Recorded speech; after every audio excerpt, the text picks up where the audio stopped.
ഈ ഒരു ബ്രൈഡിൻ്റെ ലുക്സൊക്കെ ഇപ്പോൾ ട്രെൻഡിങ് ആയിക്കൊണ്ടിരിക്കുകയാണ്. So let's talk about it. മെഹന്തിയോ ആക്സസറിയോ കൂടാതെ ഹൗ ഗ്രേസ്ഫുൾ ഷീ ലുക്സ് എന്നാണ് എല്ലാവരും പറയുന്നത്. പക്ഷേ അതിന് ഹെൽപ്പ് ചെയ്തിട്ടുള്ള കുറച്ച് ഫാക്ടേഴ്സ് ഉണ്ട്. മെയിൻലി സ്റ്റൈൽ ചെയ്ത രീതിയാണ്. First of all blouse pattern. Closed നെക്കും ഫുൾ സ്ലീവ് ബ്ലൗസുമാണ് രണ്ട് ലുക്കിനും പ്രിഫർ ചെയ്തിട്ടുള്ളത്. അതുകൊണ്ട് തന്നെ നെക്ലേസോ ബാംഗിൾസോ സ്കിപ്പ് ചെയ്താൽ അതത്ര നമുക്ക് നോട്ടീസബിൾ ആയിരിക്കില്ല. നെക്സ്റ്റ് ഹെയർ സ്റ്റൈലാണ്. ബൺ ചെയ്തിരിക്കുന്നതല്ല, മുടി ഫ്രീ ആയിട്ട് അഴിച്ചിട്ടിരിക്കുന്ന ഒരു സ്റ്റൈലാണ് പ്രിഫർ ചെയ്തിരിക്കുന്നത്. അതുകൊണ്ട് തന്നെ ഇയറിംഗ് സ്കിപ്പ് ചെയ്താലും അത് നമുക്കധികം പെട്ടെന്ന് സ്ട്രൈക്ക് ചെയ്യില്ല.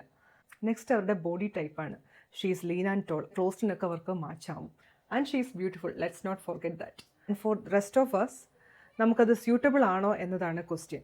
She set an example, that's cool. പക്ഷേ നിങ്ങളുടെ ബോഡി ടൈപ്പ് അവരെ പോലെ അല്ലെങ്കിൽ പെറ്റിറ്റ് ഫ്രെയിമും കർവേഷ്യസും ആണ് നിങ്ങളുടെ ബോഡി ടൈപ്പെങ്കിൽ നിങ്ങൾക്ക് ക്ലോസ്ഡിനൊക്കെ സ്യൂട്ടബിൾ ആയിരിക്കില്ല. ഇത്തരം ട്രെൻഡ്സ് വരുമ്പോൾ നമുക്കത് അഡോപ്റ്റ് ചെയ്യാൻ പറ്റുമോ എന്നത് വളരെ തോട്ട്ഫുൾ ആയിട്ട് എടുക്കേണ്ട ഒരു ഡിസിഷനാണ്. ആക്സസറീസ് സ്കിപ്പ് ചെയ്താലും അതിനെ ബാലൻസ് ചെയ്യിക്കുന്ന ഫാക്ടേഴ്സ് അവരുടെ ലുക്കിൽ തന്നെ ഉണ്ടായിരുന്നു എന്നതാണ് നമ്മൾ ശ്രദ്ധിക്കേണ്ട ഒരു കാര്യം. നമ്മുടെ ബോഡി ടൈപ്പിനൊക്കെ അനുസരിച്ച് മിനിമലായിട്ട് തന്നെ നമുക്ക് ആക്സസറീസ് ചൂസ് ചെയ്തുകൊണ്ട് ഈ ഒരു ലുക്ക് അച്ചീവ് ചെയ്യാം. So that's it. Check out my other reels and follow for more.